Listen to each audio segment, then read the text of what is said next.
J'ai vu le visage de ma sœur se tordre en un rictus de haine pure alors qu'elle me poussait violemment de mon fauteuil roulant, au milieu de la cour de l'école, sous les yeux indifférents des élèves qui ricanaient comme des hyènes. « Tu es faible, Élise. Une erreur de la nature. » avait-elle hurlé, et en tombant sur le pavé froid, j'ai senti non seulement mes os se briser à nouveau, mais aussi quelque chose de plus profond se rompre en moi. Le dernier fil de confiance qui me liait à elle. Ce jour-là, à 16 ans, j'ai juré sur mon sang versé que je la détruirais, non pas avec des poings que je ne pouvais plus serrer, mais avec l'arme la plus impitoyable. La vérité qu'elle avait enterrée plus profondément que nos secrets familiaux. Paris, cette ville des lumières qui cache tant d'ombre, fut le théâtre de notre chute mutuelle. Ma sœur, Isabelle, était la perle de la famille, belle, athlétique, l'élève modèle du lycée Henri IV. Moi, Élise, la cadette infirme depuis l'accident de voiture qui avait failli nous tuer toutes les deux à l'âge de 10 ans, un accident dont elle jurait n'être pour rien, mais que j'avais vu se dérouler dans un flash de mémoire refoulé.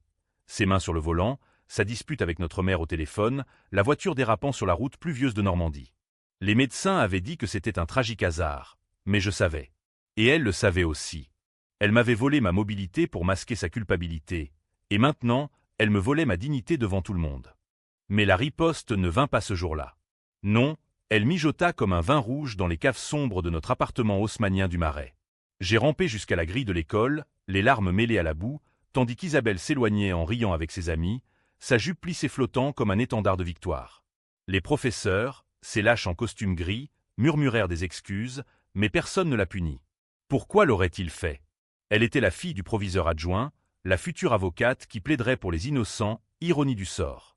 Moi, juste la pauvre infirme, celle qu'on plaint en cachette. Les jours suivants furent un brouillard de douleur et de rage contenue. Allongé dans mon lit d'hôpital, les jambes engourdies par les fractures aggravées, je fixais le plafond blanc de l'Hôtel-Dieu, écoutant les sirènes hurler dans la nuit parisienne comme des âmes damnées. Ma mère, veuve depuis le crash qui avait emporté mon père avec nous dans l'enfer de l'autoroute, arriva en pleurs, serrant ma main inerte. C'était un accident, ma chérie. Isabelle est désolée. Elle regrette. Regrette? J'ai ri intérieurement, un rire amer qui me noua la gorge. Elle regrettait seulement d'avoir été vue. Isabelle vint le lendemain, maquillée à la perfection, ses yeux vers larmoyants comme ceux d'une sainte dans un tableau de Delacroix. Pardon, Élise. J'ai perdu le contrôle. Tu sais comment je suis, sous pression avec les examens. Elle s'assit au bord du lit, caressant mes cheveux comme si j'étais une poupée cassée. Je la laissai faire, sentant la bile monter. Sous la surface, je fouillais déjà mes souvenirs. L'accident n'était pas un hasard. J'avais vu ses mains trembler sur le volant, entendu sa voix criant au téléphone. « Maman, je ne veux plus de cette vie.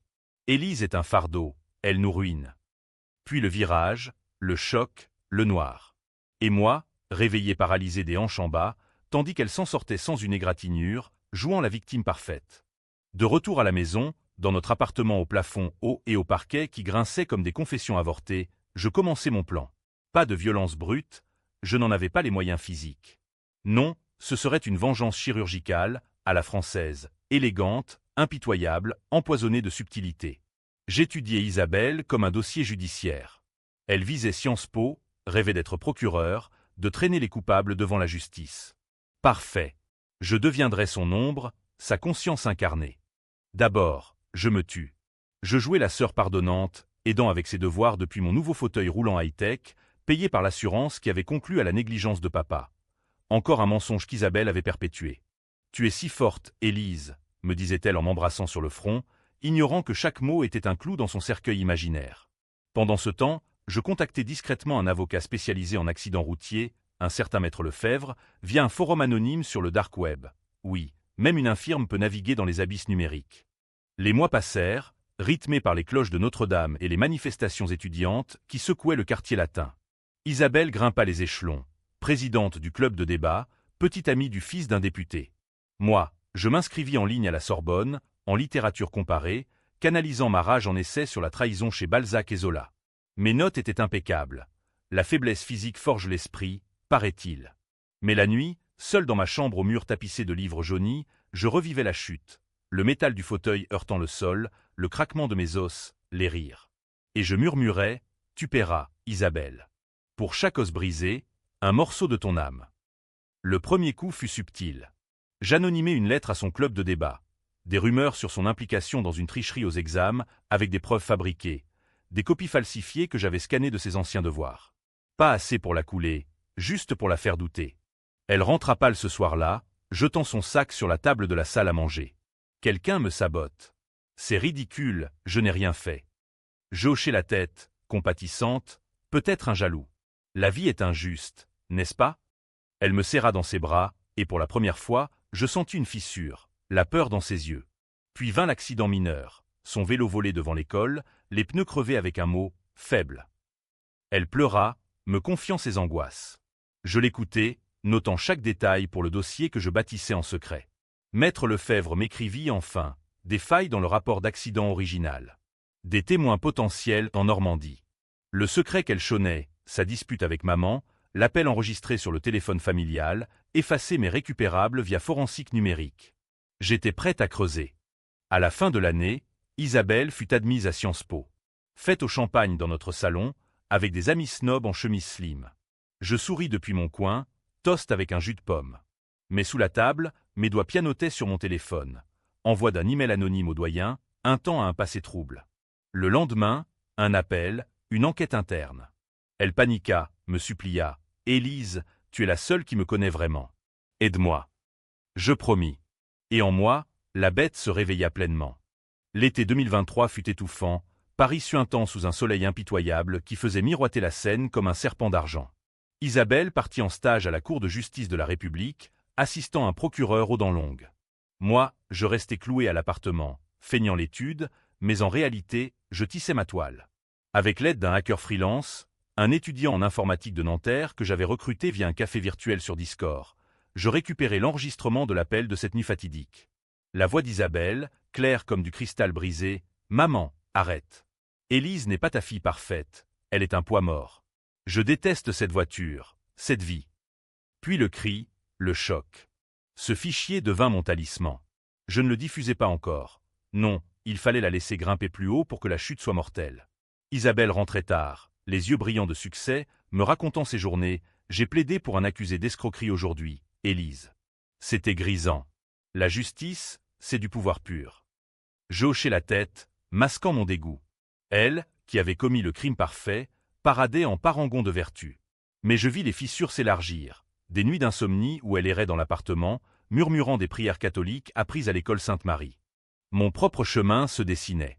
À la Sorbonne, mes professeurs louaient mes analyses sur la cousine bête, le chef-d'œuvre de la vengeance féminine chez Balzac. « Vous capturez l'essence de la trahison, mademoiselle Duval », me dit un jour le vieux professeur Laurent, un rescapé de mai 1968 aux lunettes épaisses.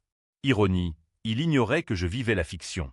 Inspiré, je commençais à documenter tout. Journal intime numérique, photo volée d'Isabelle avec son amant, le fils du député, un certain Antoine de Beaumont, dont les soirées arrosées masquaient des dettes de jeu. Le twist mineur vint en septembre. Lors d'une réception à l'Élysée, Isabelle Mie avait traîné comme un accessoire pathétique, Antoine la planta pour une autre. Humiliation publique. Elle, la reine, est conduite devant les caméras. De retour, elle se confia à moi, ivre de vin rouge, il m'a dit que j'étais trop ambitieuse, trop froide. Toi, au moins, tu es sincère, Élise. Je la serrai contre moi, sentant son cœur battre la chamade. Ce soir-là, j'envoyai anonymement à Antoine une capture d'écran falsifiée, Isabelle le menaçant de ruiner sa carrière s'il la quittait. Panique chez les Beaumont, rupture explosive, scandale étouffé par papa député. Isabelle sombra. Elle manqua des cours, ses notes chutèrent. C'est comme si le destin me punissait, gémit-elle un soir, affalée sur le canapé Voltaire hérité de grand-mère. Je lui offris du thé au citron, empoisonné seulement de mots, peut-être que c'est pour l'accident, Isa. Les secrets ont des jambes, même quand on est paralysé. Elle pâlit, me fixant, de quoi parles-tu? Je souris, rien. Juste des cauchemars. Bientôt, le vrai coup. Je contactai une journaliste de Le Monde, une féministe acharnée nommée Claire Moreau, sous pseudonyme. Lui balançai des miettes sur l'accident, avec des preuves partielles. Le rapport médical falsifié par l'assurance, influencé par notre oncle avocat. L'article sortit, tragédie routière, négligence ou mensonge familial. Pas de nom, mais Isabelle le lut et s'effondra. Elle me confronta. C'est toi? Toi, ma sœur. Après tout ce que j'ai fait pour toi? Je feignis l'innocence. Qu'est-ce que tu racontes? Je t'aime, Isa. La tension monta comme une marée noire. Elle commença à me surveiller, fouillant mon ordinateur quand je dormais. Mais j'étais plus rusé, faux dossier, l'heure numérique. Et pendant ce temps, je gendais son péché originel. Oui, j'avais gâché pour elle. Après l'accident, j'avais menti aux flics, disant que c'était papa qui avait crié au téléphone, pas elle. Pour protéger la famille, pour la protéger, elle. Ironie cruelle, la faible avait porté le fardeau. Hiver arriva, Noël sous les guirlandes des Champs-Élysées. Dîner familial tendu chez notre tante à Versailles. Isabelle but trop, lâcha, si seulement Élise n'avait pas été là ce soir-là. Silence de mort. Maman pâlit. Moi, je souris intérieurement. Le poison coulait. 2024 apporta la tempête. Isabelle, rattrapée par ses démons, fut recalée à un examen clé de Sciences Po pour suspicion de plagiat. Encore un de mes coups, avec des passages copiés de mes propres essais, anonymement soumis. Elle hurla dans l'appartement, « C'est une conspiration.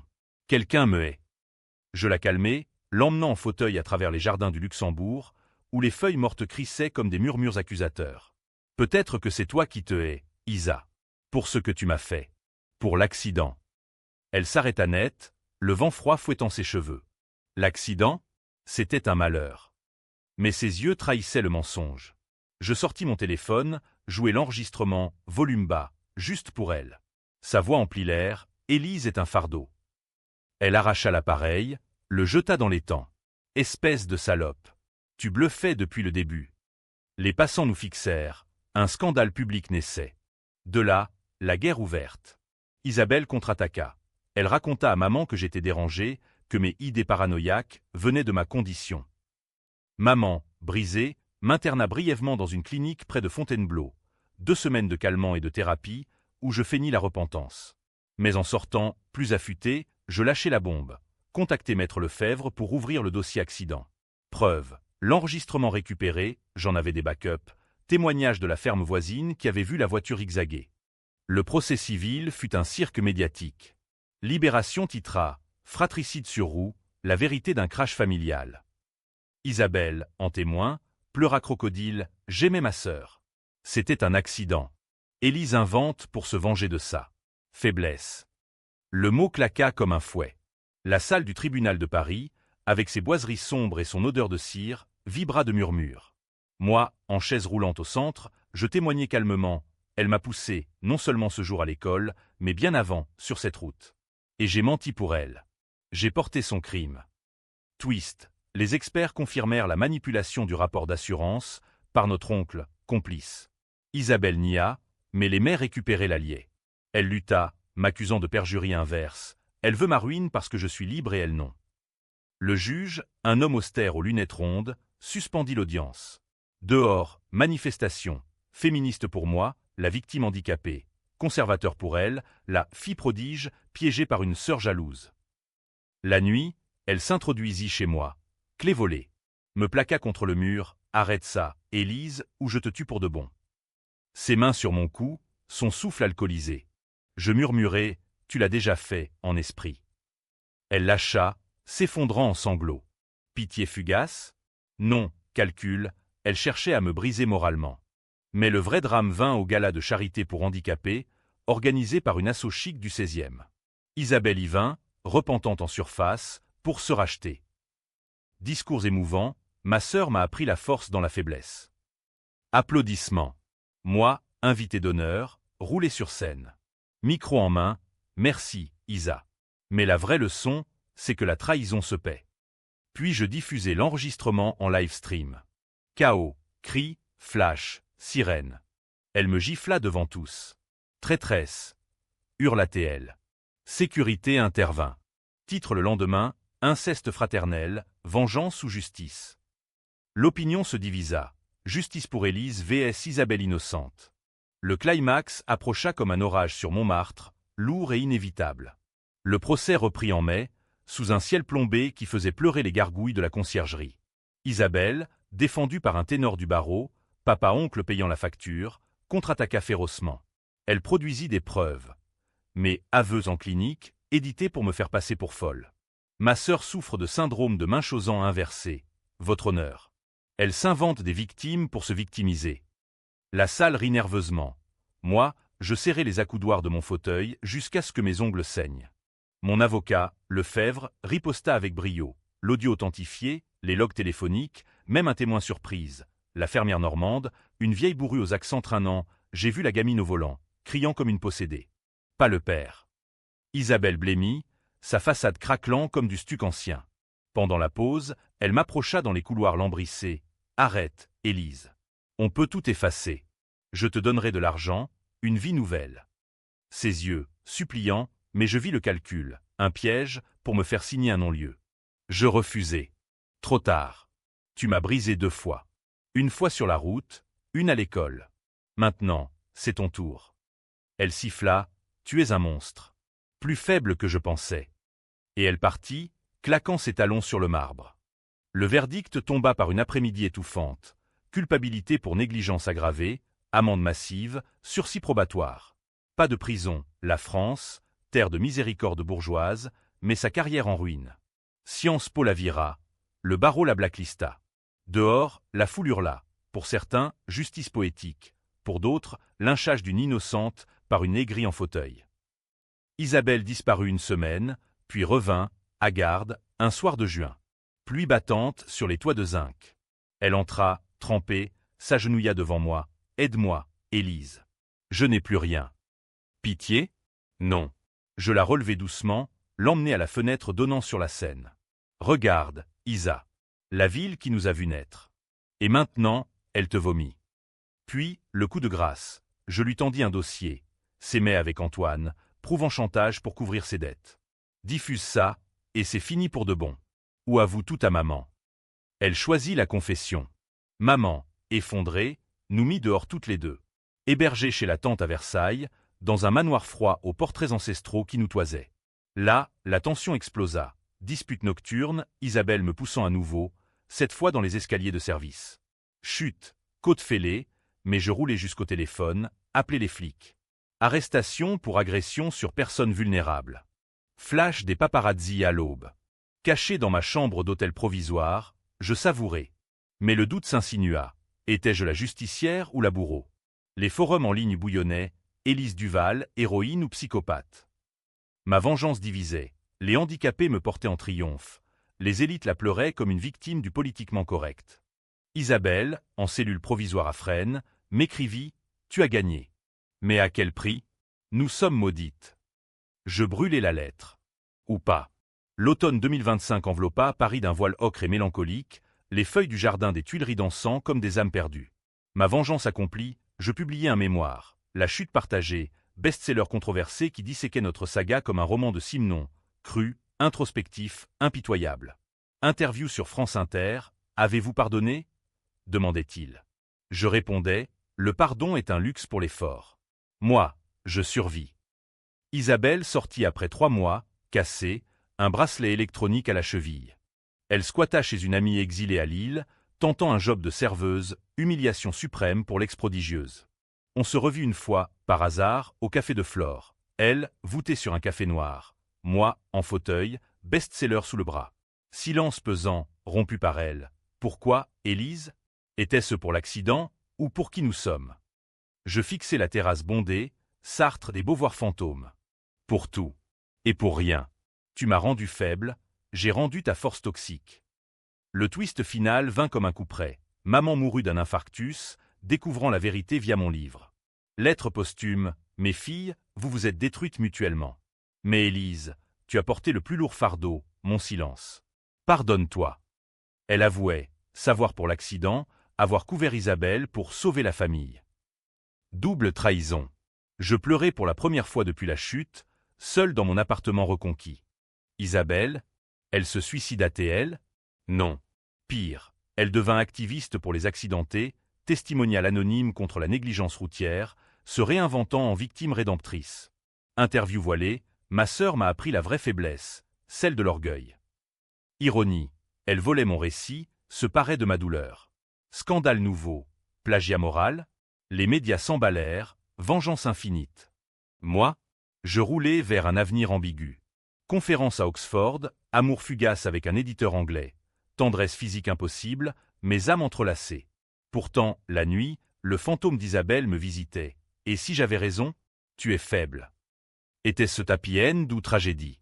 La France, patrie des paradoxes, me laissait juger. Aujourd'hui, décembre 2025, sous les lumières de Noël qui clignotent comme des mensonges, je fixe la scène depuis mon balcon. La ville pardonne-t-elle? Non.